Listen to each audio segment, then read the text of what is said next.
দীঘা জগন্নাথ মন্দির উদ্বোধনের আগেই বিপত্তি, ঝড়ে ভাঙল লাইট গেট আর তার নিচে চাপা পড়ল টোটো।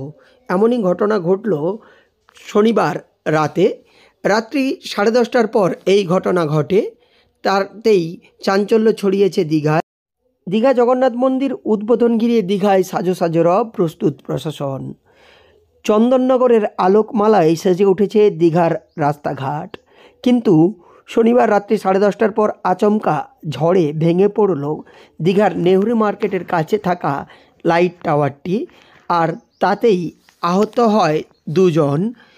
তাদের প্রাথমিক চিকিৎসার জন্য দীঘা হাসপাতালে নিয়ে যাওয়া হয়। বাইক চালিয়ে আসছিলেন, জগন্নাথ মন্দির হওয়ার জন্য যে রেলিংগুলো বসিয়েছে, হাওয়ায় রেলিংয়ে কোনো সেফটি ছিল না, উনি আসছিলেন, ওনার উপরে পড়েছে। প্রচুর পরিমাণে ক্ষতিও হয়েছে, ওনার বাইকও নষ্ট হয়েছে, সামনে কিছু 2-3টা টোটো নষ্ট হয়েছে। উনি এখন কেমন আছেন? উনি এখন মোটামুটি এখন ভালো, ওনার বলছে এখন ডাক্তার বলছে সিটি স্ক্যান করতে হবে। মাঝে মাত্র কয়েক ঘন্টা তারপর রাজ্য জুড়েই সবার নজর দীঘা জগন্নাথ মন্দির উদ্বোধন ঘুরে। সেই উদ্বোধন ঘিরে সেজে উঠেছে দীঘা। বাহারি আলোকমালায় মায়াবী রূপে দীঘা আরও সুন্দর হয়ে উঠেছে। দীঘার রাস্তাঘাট জুড়ে এখন চন্দননগরের আলোকশোভায় শোভিত হচ্ছে।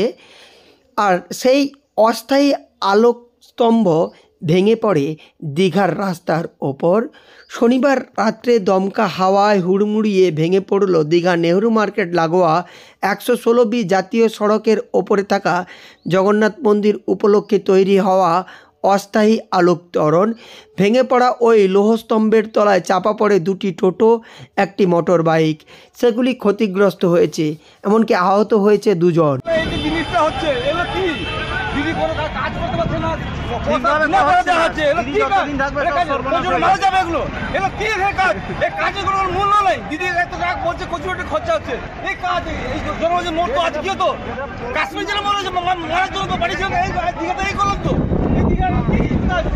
রাজ্যের মুখ্যমন্ত্রী মমতা বন্দ্যোপাধ্যায় আগেই জানিয়েছিলেন, এপ্রিল মাসে যেহেতু দীঘার জগন্নাথ মন্দির উদ্বোধন হচ্ছে, তাই প্রাকৃতিক বিপর্যয় মাথায় রেখেই ব্যবস্থা করা হচ্ছে।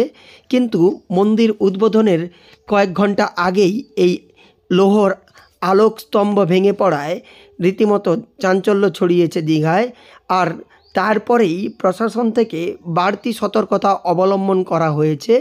এ বিষয়ে জেলাশাসক জানান যে বিভিন্ন অস্থায়ী আলোকস্তম্ভগুলিকে আরও সিকিউরিটি বা মজবুত করা হচ্ছে।